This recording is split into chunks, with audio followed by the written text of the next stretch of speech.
Recently बर'फ्रा मोनसे जायगायाव आरोबाव हाग्रा दानस्रांदों दानिफ्रायनो आरम्भ खालामनानै बिसोरखौ एरेस्ट खालामनानै जेलाव हरनांगौ जे बिटिसि गभर्नमेन्टआ थानाय नंला बे सरकारखौ सिफायना होनाय जासिगोन 3 मासनि गेजेरावनो गोदानै इलेक्सन जाफिन थारैनो 125 एमेन्डमेन्ट बिल पास जायोब्ला बिटिसि गभर्नमेन्टआ बायसिगोन नामा आरो गोदानै इलेक्सन बेराफारसेथिं बिटिसिनि जिखिनि बाजेट थिग बेखौ लानानै माने एसेबां खम गोबां खोथाफोरखौ लानानै बिथाङाहाय जे बिपिएफ दोलोनि जिथु खामानिफोरखौ लानानै नोंथांमोना भिडिअखौ नायनानै लाग्रो सासे बर' लाइमोन इउपिपिएल दोलोनि गोख्रों मावथि मा फोरमायखो आरो मा बुंखो बेजोंनो लोगोसे हाग्रा ओनसोलाव गोदानै हाग्रा दानस्रांनानै थानाय जिथु बर'फोराहाय थिग बेखौ लानानै गोख्रों रावजोंहाय बिबुंथि मानगोनां खाम्फा बरगयारि समाज हिसाबै मानसिनि नेचार हिसाबै जोङो बिटिसिनि मानसिया बर'खौनो बुं आदिबासिखौनो बुं नेपालिखौनो बुं जोङो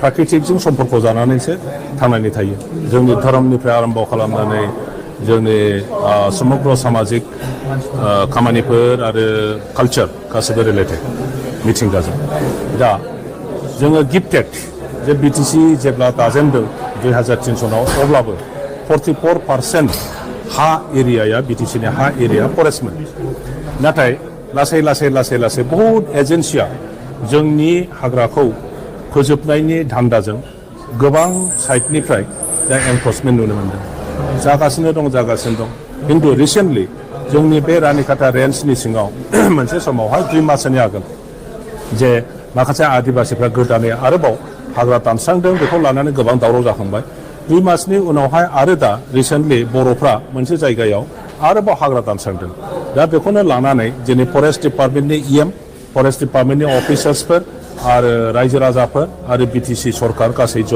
इन्टेलेक्सुयेल्सफोरखौ लानानै मोनसे सावरायदों आं बेखौनो साजेसन होदों माखासे देवानिफोर दङ हाग्रा सिफायनायाव फैसा खांनानै बिसोर हाग्रायाव सोयो दा बिसोरखौ आइडेन्टिफाइ खालामनांगौ इमिडियेटलि दा दानिफ्रायनो आरम्भ खालामनानै बिसोरखौ एरेस्ट खालामनानै जेलाव हरनांगौ नाम्बार 1 नाम्बार 2 बाउन्डारि डिमार्केसन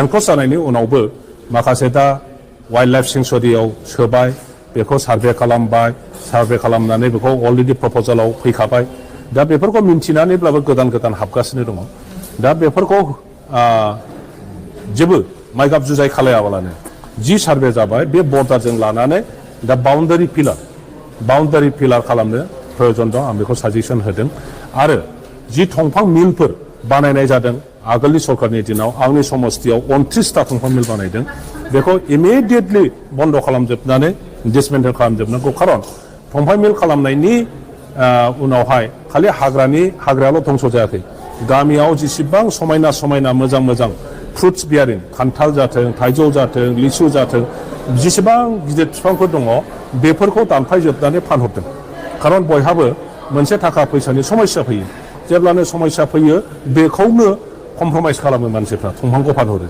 दा बे हिसाबै बर' गामिफ्राव गय बिफांनि बादै गिदिर बिफांखौनो नुनो मोनला बे अबस्थायाव फैदों दा बिदिनो गोबांथार खामानि दङ एफआरसिनि आन्दाराव जायफ्रा हा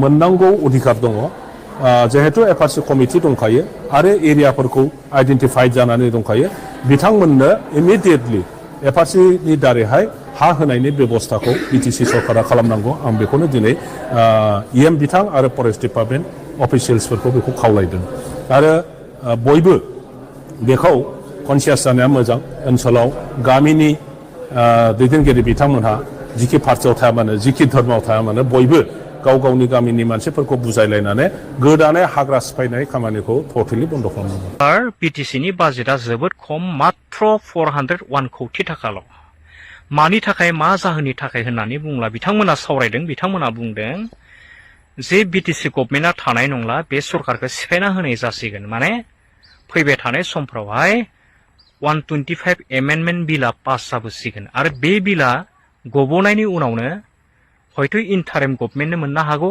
नङाब्ला 3 मासनि गेजेरावनो गोदानै इलेक्सन जाफिननो हागौ ओंखायनो जिहेतु बिटिसि गभर्नमेन्टआ सिफाय जासिगोन बेनि थाखायनो दिल्ली सरकार आरो आसाम सरकारा एबार बिटिसिनि बाजेटखौहाय खम खालामनानै होदों होननानै सावरायदों आरोखि आं बे बाथ्राखौहाय दसे उनावहाय बुंगोन दा बेनि सिगां बिटिसि सरकारा होनाय मोनबा गेरान्टिनि सायाव बाथ्रा बुंगोन। बेखौ नाय नोंथांमोना, बे जाहैबाय दानि गोदान बानायनाय मोनबा गेरान्टिनि पइन्टफोर। खिन्थु गोदोनि गेरान्टिनि पइन्ट आरो दानि गोदान गेरान्टिनि पइन्ट एकदम मिलायथारा। एकदम मोनसेबो पइन्टआ मिलाया आरोना। नोंथांमोना मोजां नटिस खालाम। गोदोआवहाय बिथांमोना होनदोंमोन सरकाराव फैनायनि उनाव बै बिटिसिनि बेकार लाइमोनफोरनो बोसोरावहाय बिटिसि सरकारा 100 कोटि थाखा लाखिगोन आरो बे रांनिफ्रायनो साफायाव नैगोन आनएमप्लयमेन्ट इउथ्स प्रग्रामनि मुङाव होनायखौ नुदोंमोन। खिन्थु थांनाय बिटिआर गभर्नमेन्टआ गालांनाय 300 कोटि थाखानिफ्राय होदों। खिन्थु बिटिसि गभर्नमेन्टनिफ्राय दा गोदान बाजेटनिफ्राय थाइसेबो थाखा होनो हायाखै। होदोंब्लाबो खुनु क्वालिटि मेनटेन खालामनो हायाखै बिथांमोना। गोदाव सोराव होबाय, गोबां नांज्लाय खमज्लाय दावराव दावसि जानानै जोबलांबाय। दिनै स्टप जानानै थाबाय बे गेरान्टिया। खिन्थु नैबे गोदान गेरान्टियाव खिन्थु बे गैयालाय। ओमफ्राय मोनसे गेरान्टि बुंनि, बिटिसिनि बैसोगोरा सिनियर सिटिजेनशिपफोरनो 10,000 खरि होनाय बाथ्रा। नाथाय नैबे गोदान गेरान्टिनि पइन्टआव बे पइन्टआ गैयालाय। दा मा दङ आं बुंनि, निट क्वालिफाइड जानाय, JEE क्वालिफाइड जानायनो 5 लाख खरि होदो न'खरफोराव थांनानै। मोजां जादों, होनांगौ। खिन्थु गोदो प्रमद बर'आ मावलांनाय आरो दानि बिथांमोना मावब्रबनाय गोबां आकाश पाताल, गोबां डिफारेन्स दं। कम्पेरिजन खालामनानै नायोब्ला गोबां आकाश पाताल। मानव गेदेर प्रमद बर' बिथांनि सरकारा गोरिब गुन्द्रा जायफ्रानोखि एफर्ड खालामनो हाया, कचिंखौनो लाहोनो हाया, बै न'खरफोरनि फरायसाफोरखौ बड'फा सुपार 50 मिसननि दारा दिल्लीयावहाय बोसोराव 50 जन खरि फाथायहरोमोन बिटिसिनि रांजों। आरो बिथांमोनानो कचिं लानानै दिनै सोरबा डाक्टार इन्जिनियार माने एन्ट्रेन्सआव पास खालामनो हादों, उन्थ्रिसारनो हादों। दाखालि JEEआवबो बड'फा सुपार 50 मिसननि कचिं लानाय सासे फरायसाया गावनो होनदों आरोखि, माने निट माने उन्थ्रिसारनो हादों। दा बिथां प्रमद बर'नि मावनाय आरो दानि मावनाय, बिथांमोना उन्थ्रिसारनायनि उनावसो खबर लानानै न'आव थांनानै न'सिम थांनानै 5 लाख रांखौ डिक्लेयार होदों। नाथाय बिथांमोना जे कचिं होनानै फरायसाफोरखौ जे थुलुंगा होनांगौ, बेखौ नायोब्ला बिथांमोननि जिथु मावनायनि क्वालिटि एकदम ल' क्वालिटि आरो। ओमफ्राय नेक्स्ट पइन्ट मा होनदों, गभर्नमेन्टआ फ्रि सामार कचिं होदों। बेबो गेरान्टियाव हाबलायबाय दानिया, जायखौ दुलाराय बर' फरायसा आफाद, माहारिया आफादफोरा होबाय थादों गोदोनिफ्रायनो। दिनै बे हान्जाया सरकाराव फैनायनि उनाव दिनै गोदानै माने फ्रि सामार कचिं होलायबाय बिथांमोना, बेबो गेरान्टियाव हाबलायबाय। अब्ला नोंथांमोना बिजिरनानै नायदो मारै जानो थांगासिनो दङ बिथांमोननि मोनबा गेरान्टिया। ओमफ्राय नेक्स्ट गेरान्टिया जाहैबाय मा होनदों, लाइमोनफोरनो साख्रि थिसननाय।